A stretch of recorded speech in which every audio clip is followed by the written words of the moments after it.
Halo, perkenalkan nama saya Andrew Emilianus Abner, NIM saya F0271191003. Saya mahasiswa D3 Perpustakaan. Kali ini saya akan menjelaskan fitur keanggotaan dari Slim 9 Brian. Tetapi sebelum menjelaskan fitur tersebut, saya akan menjelaskan dulu pengaturan sistem pada aplikasi Slim 9 Brian. Sebelum itu kita harus login dulu ya, login ke dalam Slim 9 ini. Nah, ini tampilan setelah login. Saya sudah login dan kita langsung menuju kepada ruas sistem. Nah, ini yang pertama sistem configuration. Nah, di sini ada banyak kolom. Yang pertama di sini uh, pengisian nama dari perpustakaan tempat kita bekerja. Lalu di bawahnya ada library subname diisi jika perpustakaan memiliki tagline. Lalu yang ketiga di sini ada kolom upload logo, logo perpustakaan atau instansi tempat di mana kita bekerja. Nah, di bawahnya ada default app language. Di sini ubah default app language-nya sesuai dengan bahasa yang diinginkan, misalnya Indonesia. Di sini ada Indonesia. Lalu untuk di bawahnya number of collection to show in opaque result list. Nah, di sini diubah hasil tampilan pencarian koleksi sesuai yang diinginkan. Misalnya saya inginnya 20. Nah, di sini ada banyak pilihan ya. Lalu di sini show promoted titles at homepage itu beri tanda centang pada tampilan judul terpilih di laman OPEC jika menginginkan. Ya, jika diinginkan tampilkan centang, jika tidak perlu dicentang. Lalu di bawahnya ada pengembalian cepat, dipilih enable. Lalu cetak bukti sirkulasi, pilih don't print. Nah, di sini saya don't print. Jangan di print.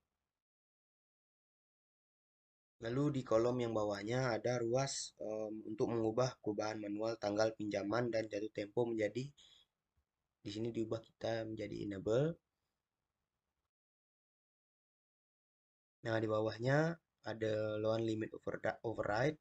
Nah, ini jika mengabaikan batas pinjaman diubah menjadi enable, maka pemustaka bisa meminjam lebih dari 5 buku. Tetapi jika diatur disable, maka pemustaka hanya meminjam 5 buku. Nah, ini seperti yang saya jelaskan tadi, jika enable, pemustaka bisa meminjam lebih dari 5 buku. Kalau disable, bisa hanya bisa meminjam maksimal 5 buku.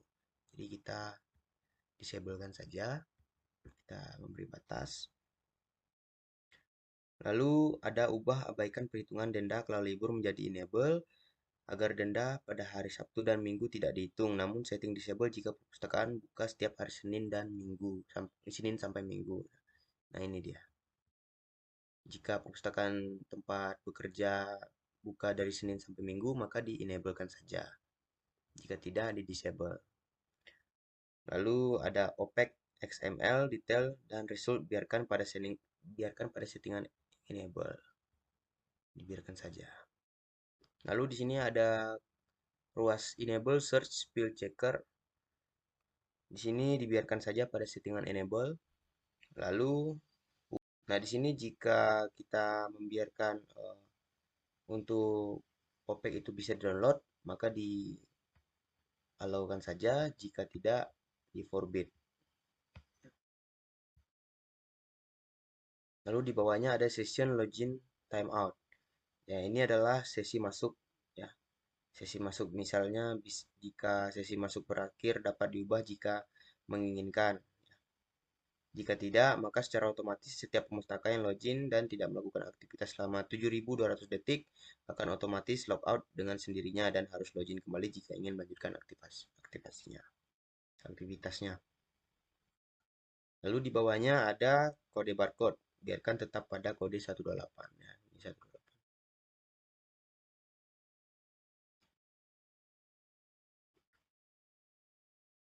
Lalu di bawahnya ada penghitung pengunjung. Di sini biarkan saja di settingan enable. Lalu ada IP. Di sini biarkan saja menjadi angka ini ya, angka yang sudah tertera di pada aplikasi. Lalu masih di ruas yang sama, di sini ada batasan pengunjung ya. Ada batasan pengunjung berdasarkan waktu. Jadi dapat disetting enable, namun bisa juga disetting menjadi disable. Jika menginginkan setting enable, maka akan berhubungan dengan batasan waktu pengunjung. Settingan enable akan membatasi pengunjung untuk mengakses laman OPEC selama waktu yang ditentukan oleh admin. Lalu di bawahnya lagi ada, nah jika sudah selesai maka langsung save setting. Nah, di sini sudah tersimpan ya. Oke, selanjutnya kita akan langsung menuju ke pengaturan UCS. Nah, di sini sudah berubah menjadi bahasa Indonesia ya tadi karena saya sudah mengubahnya. Pengaturan UCS ini adalah eh, Union Catalog Server atau dengan bahasa Indonesianya adalah katalog bersama. Nah, di sini sudah tersedia beberapa konten, yaitu tadi sebelumnya saya menjelaskan bahwa ini adalah katalog bersama. Jadi ini adalah konten-kontennya jika ingin mengedit sesuai dengan keperluan perpustakaan tempat kita bekerja, maka jika ini ingin diedit, tekan pensil. Nah, di sini kita ubah sesuai dengan kebutuhan yang diperlukan oleh perpustakaan. Jika sudah selesai mengedit, maka langsung saja tekan sunting. Nah, oke, selanjutnya ini ada fitur user group ya, atau kelompok pengguna. Jika kita mau menambahkan, kita langsung saja tambah kelompok baru atau add new group. Nah, ini tampilannya. Di sini ada kolom nama kelompok ya, misalnya kita mau mengisikan dengan dosen atau mahasiswa, staf atau umum. Nah, ini dia. Tadi saya barusan menambahkan ada yang ini kelompok penggunanya, ada dosen, ada mahasiswa ya. Saya sudah mengatur porsi-porsi masing-masing dari usernya. Dosennya memiliki hak istimewa untuk uh, perannya dalam aplikasi ini dan mahasiswa juga memiliki peran sendiri dalam aplikasi ini. Selanjutnya ada ruas dari pustakawan dan pengguna sistem ya.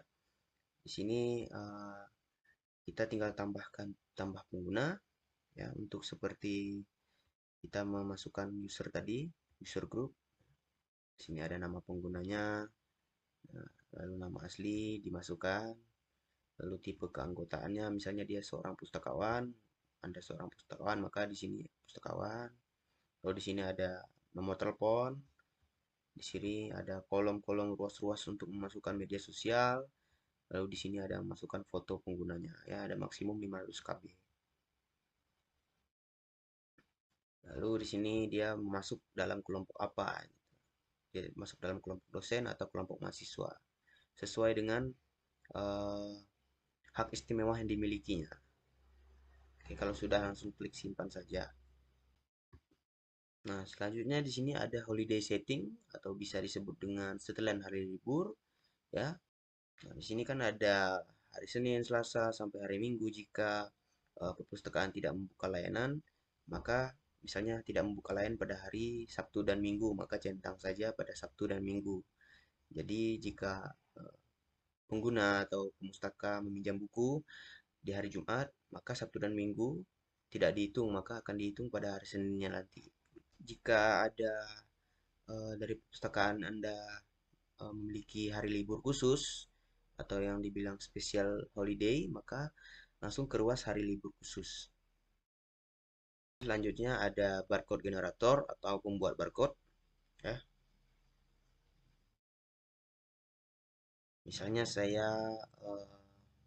ingin membuat barcode dengan kode A10000 001. Ya. Di sini satu sesi ini bisa membuat sampai 15 barcode ya. Nah, langsung saja tekan cetak barcode.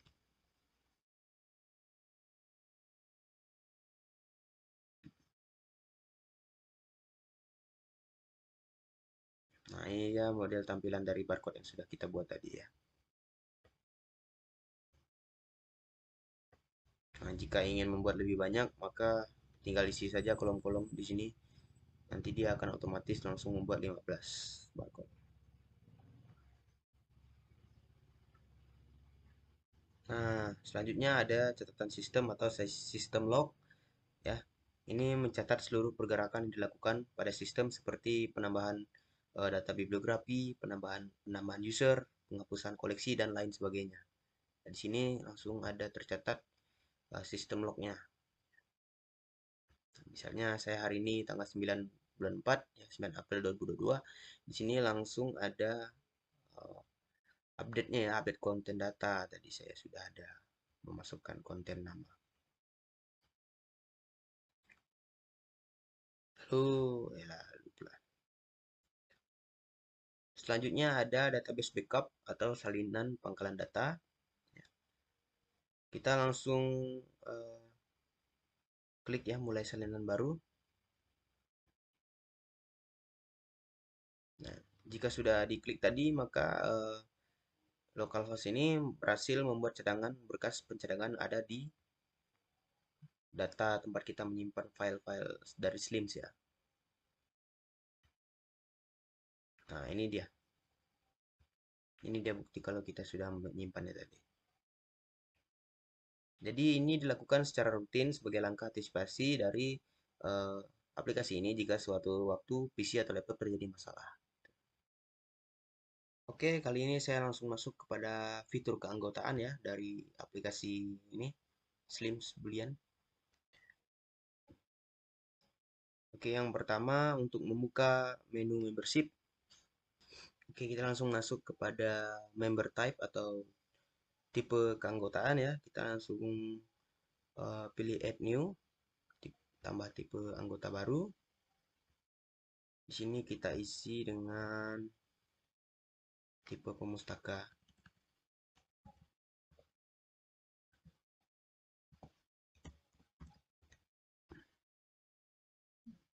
Lalu untuk jumlah pinjamannya misalnya 5 eksemplar.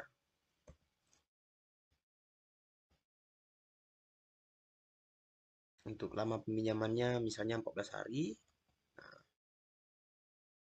Oh, di bawahnya ada jumlah reservasi.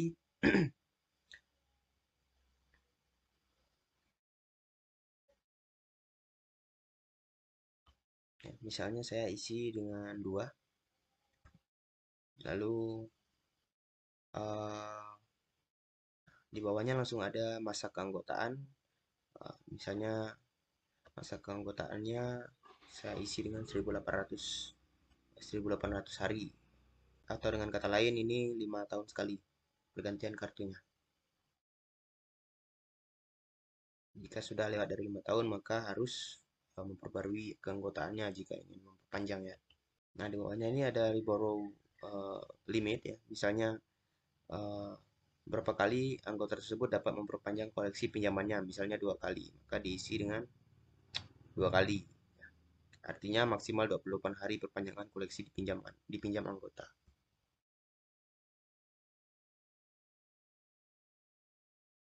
Lalu, nah selanjutnya di sini ada fine each day atau denda per hari dengan berapa biaya denda yang akan ditarik dari anggota per hari keterlambatannya jika terlambat mengembalinya. Misalnya saya isi dengan 2000, maka mustaka harus membayar 2000.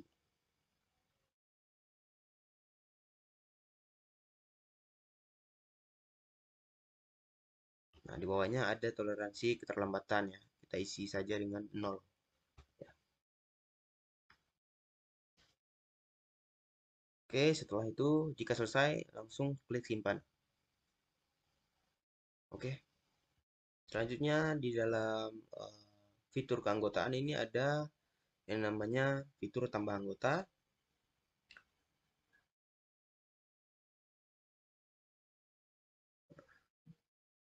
Kita langsung saja klik tambah anggota ya, tadi sudah saya klik. Nah, maka di sini langsung saja kita isi ID anggota.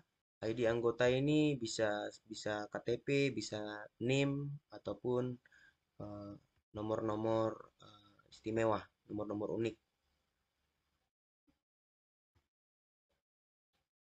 Misalnya saya isi dengan NIM saya,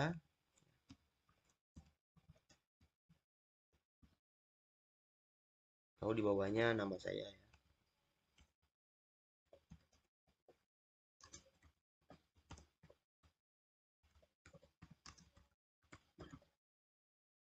Nah, di bawah ini kita isi tanggal lahir dari keanggotaannya, dari anggota yang ingin ditambahkan.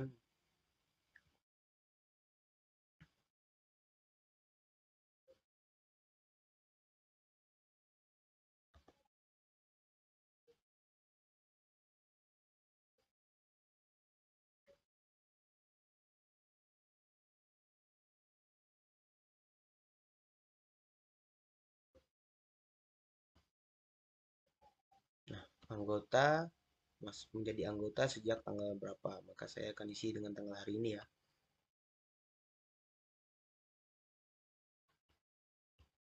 Nah, ini sudah menjadi tanggal hari ini, tanggal registrasinya juga hari ini sudah. Lalu berlaku hingga jika dihitung 5 tahun ke depan, maka tanggal 9 April tahun 2027 ya.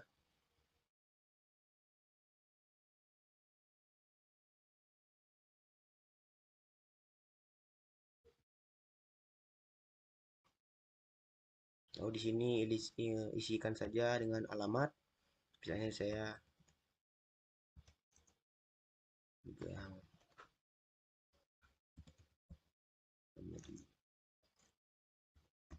oke.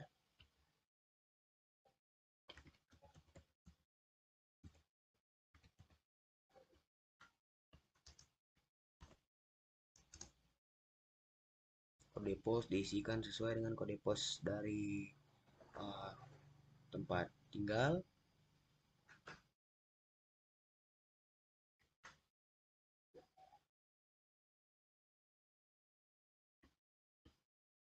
Di sini isikan nomor teleponnya, nomor telepon saya misalnya.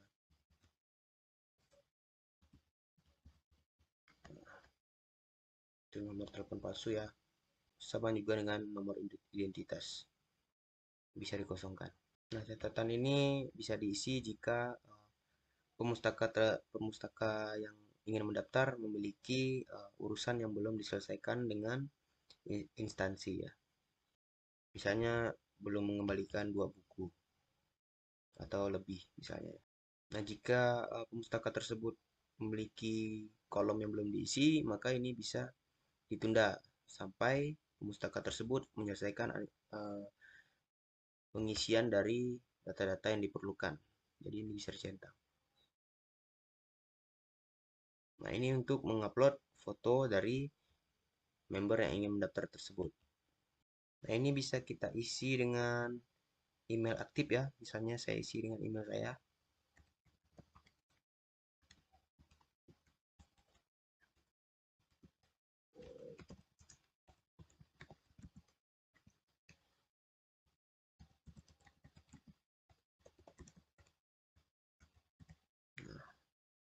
Di bawahnya saya isi dengan kata sandi baru ya misalnya.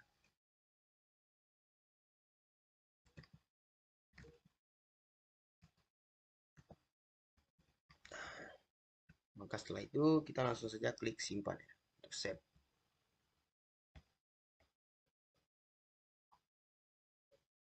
Nah, ini bisa di save di Google ya. Nah, ini dia tampilan jika kita sudah mendaftarkan anggota yang kita ingin tambahkan ya. Lalu selanjutnya jika kita ingin mencetak kartu anggotanya, bagaimana caranya? Itu kita langsung pergi ke menu peralatan ini, ruas peralatan, ada pencetakan kartu anggota.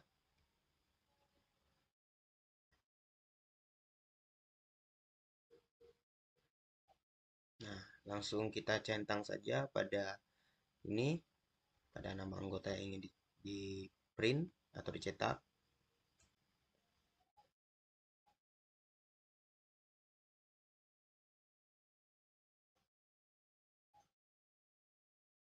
Lalu tekan pada tambahkan dalam antrian. Langsung klik OK.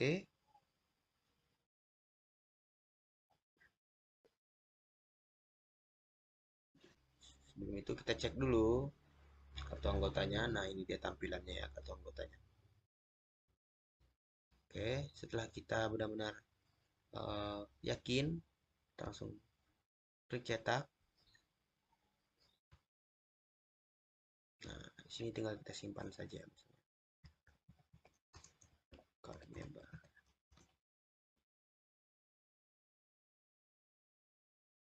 Oke, kartu anggotanya sudah tercetak ya. Oke, sekian praktek dari saya, yaitu mengenai pengaturan sistem, lalu juga saya menjelaskan tentang fitur keanggotaan ya, lalu cara menambah anggota dan juga mencetak kartu anggotanya. Jadi cukup sekian dari saya, terima kasih telah menyaksikan video dari saya ucapkan terima kasih banyak.